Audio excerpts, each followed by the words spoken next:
Hey everyone, welcome back. It's been a few days since I vlogged. I've actually been in Phuket for about 7 days. Haven't really vlogged, just been enjoying and been doing actually some side business things. But so this is the bridge that I'm standing on that actually attaches the mainland Thailand to Phuket. This is the Malacca Strait here, and this is actually the original bridge and the only connection to the mainland. Obviously they've now updated with a 4-lane highway, but this was the only way back in the day. I think a train actually passed over this as well. Before that it was just little boats like that. So the reason why I haven't vlogged is because I've been to Phuket last year and I've done several vlogs on Phuket, so I really didn't think it was that much of new content to add. However, I am going to Khao Sok, which is about 3 hours north of Phuket, and I've rented a car, took all the insurance liabilities coverage as possible. I've heard some scary stories about renting here in Thailand. Actually stealing license plates is a big thing. I'm not sure why. I think a lot of people come to Thailand, they want to have a Thai license plate and they steal it and bring it back home.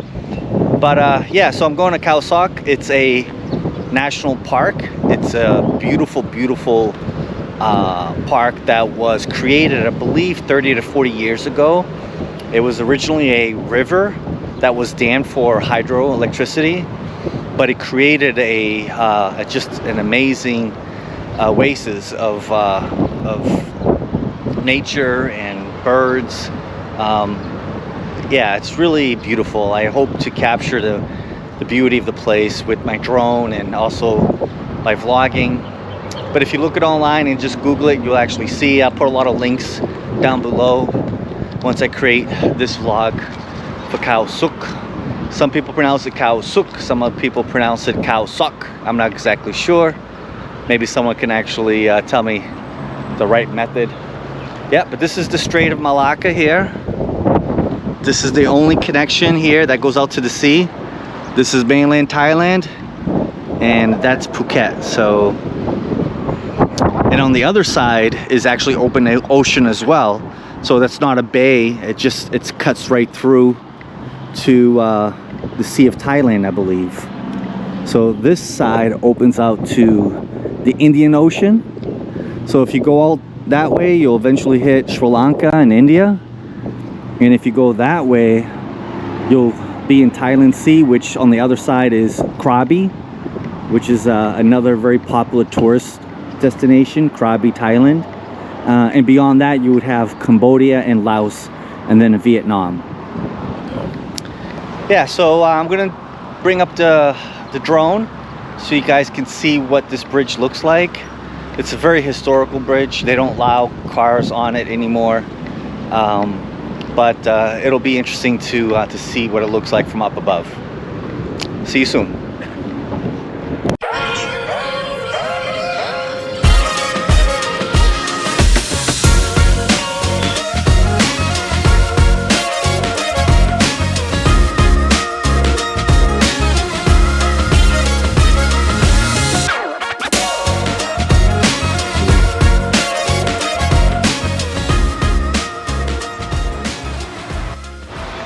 Hey everyone, I'm back.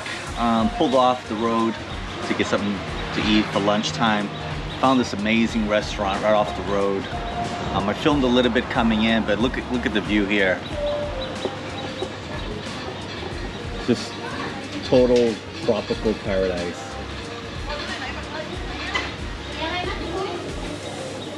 Not quite sure what kind of food they have, but I believe, you know, they have Western and Thai food.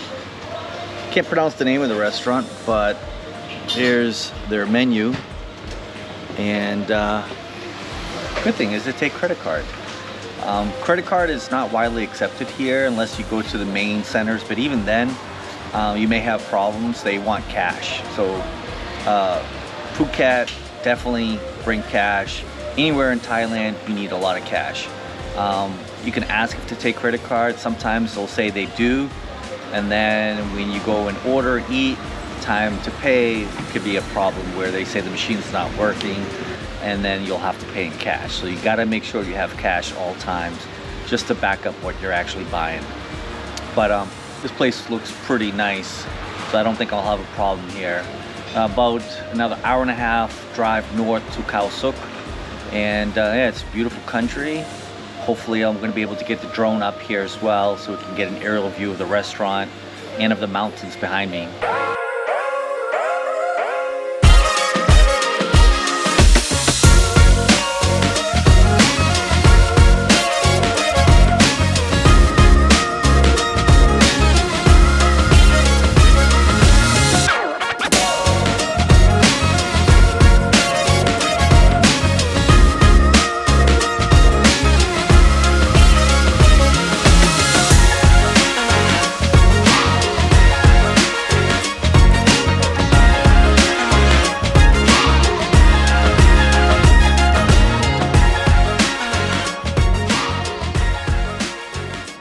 Alright everyone, I haven't done tours of the rooms lately, but this is the room KK Resort in Khao Sok.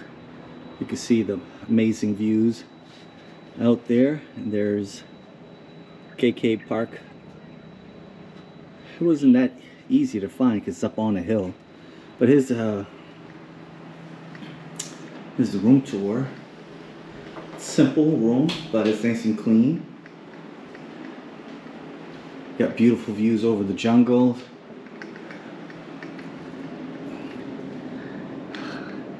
There's a river that runs behind. It got a big balcony out here. It's really hot today. I'm going to take a shower. It's cute. Very nice. Hope the AC is cold. Not much to see in the bathroom, just typical bathroom. The shower is a one and all. Basically, is you're gonna wet the toilet. But yeah, gonna relax here for a little bit and try to book my tours for tomorrow. And I'm hoping to do a rafting tour, maybe a cave tour, and see what else. But yeah, it took about 2.5 hours to get here. Took a little longer than I expected because I stopped, but it was well worth it for lunch. So as soon as I get out, I'll show you guys the rest of Khao Sok.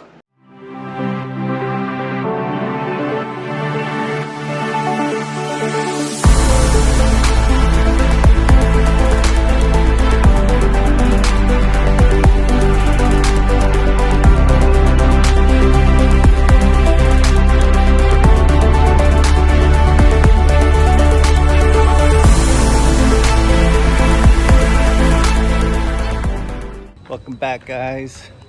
So we're here in Khao Sok. This is the entrance to the park, the national park here, and it's incredible. Kind of hippie, really hippie. Reminds me of El Nido in the Philippines, but this is probably more out of the way, more backpacker than El Nido. It's quite amazing. Everything is very local.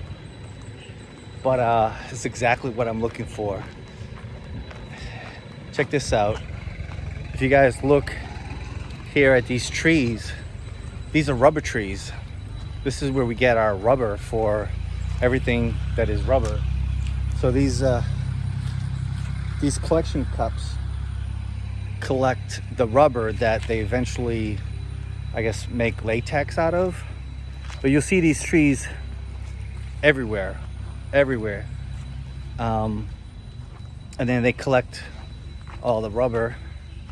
I'm not sure how long it takes, or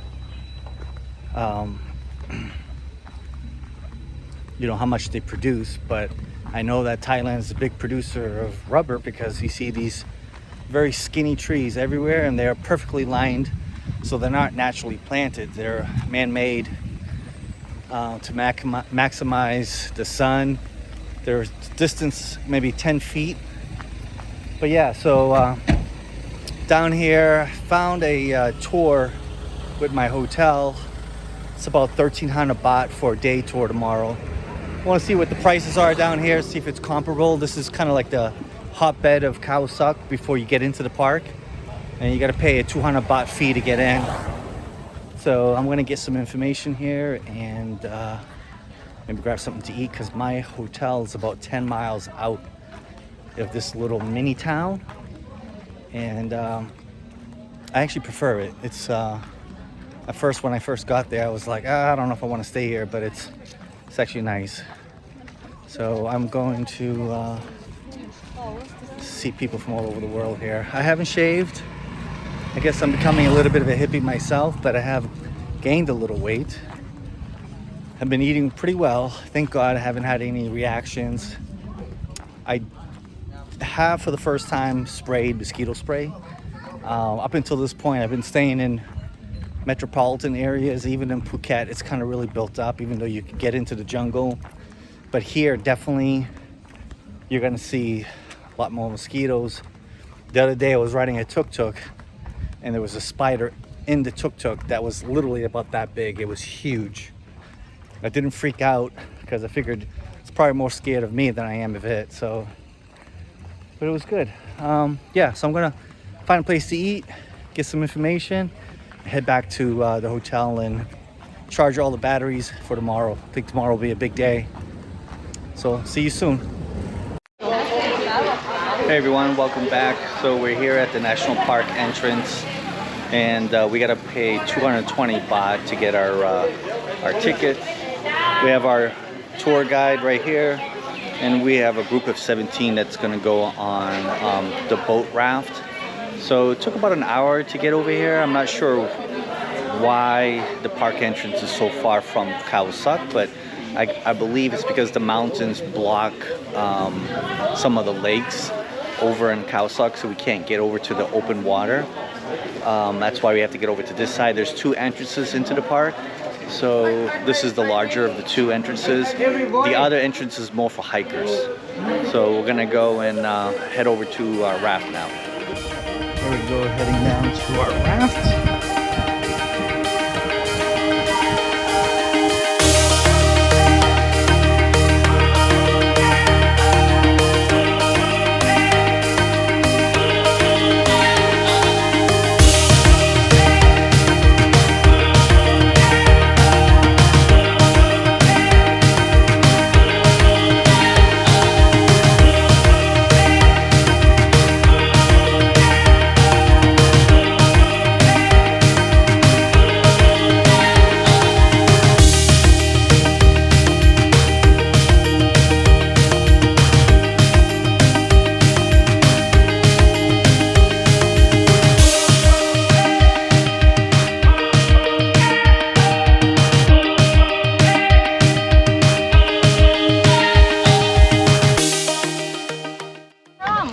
USA.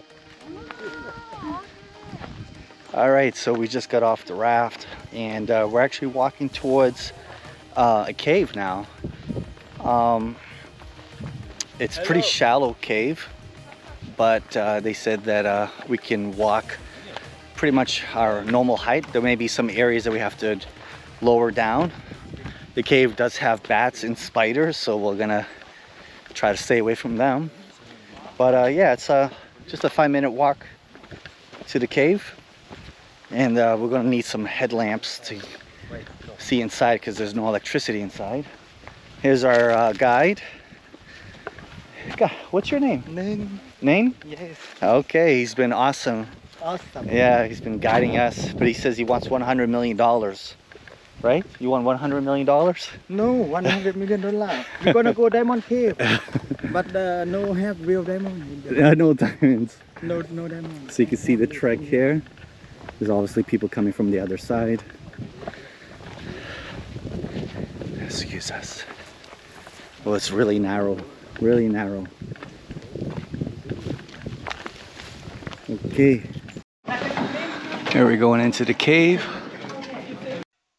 The cave has many stalactites and stalagmites, which you can see from the ceiling and from the floor, which are created over millions of years of water filtration through the mountain.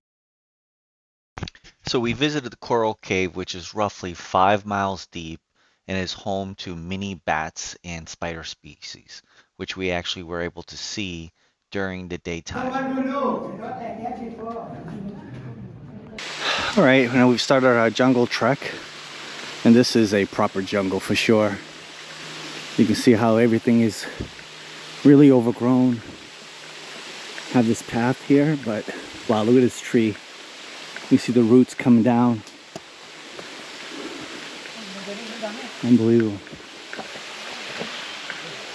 So this is not a far hike. It's only 300 meters. Pretty level ground, so it's not that bad. If it was uphill, I probably wouldn't do it.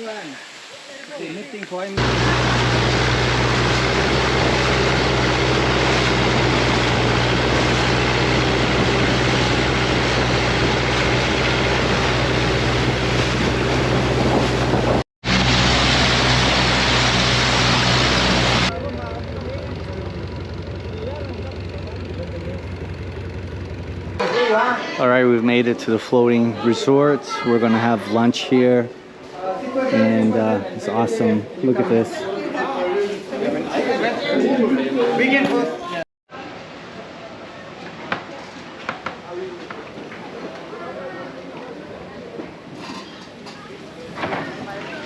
Unfortunately, you have to wear a vest to go swimming here, but I think they just do it for liability reasons. I'm not exactly sure, but kind of takes away from the experience of being free in the water. But here we are, we're having lunch, and this is called Phutawan. I'm not sure, I'm probably butchering that, but it's actually pretty good. They served us fish and veggies with egg and rice. It was very good actually. There's two different types of lodges here. There's these capsules here that you could see, and then there's also these individual homes that look like little more traditional homes. Those are pretty cool. Like, I'm not sure what the pricing is, but when I do the video, I'll put the description of the details of this resort and the pricing and the location of it. But here you could do kayaking, you can go swimming, you can actually fish. Over there are the pods that you will have your bathroom facility. So inside these units, you don't have any bathrooms or running water. There are the showers and the toilets are in these separate pods, which there's one there and there's another one in the back there. So in the middle of the night, you're gonna have to get to one of these if you need to go. They also have these fish ponds here, which I believe they have catfish or tilapia. I don't know if they use some of this fish. I'm assuming that the fish that they serve us actually comes from their own farm. There's about 20 of these spread throughout the complex. So it's pretty innovative that they're raising their own fish and not having to take from the reservoir here. Vegetables, I'm sure, is being brought in along with cold drinks, but it's very good, very good. I did want to stay here, but unfortunately the last time I checked, these were ranging between $300 to $500 per night to stay here, and usually it's a 2-night stay, but for $1,000 I decided I think that was a little bit too steep for me.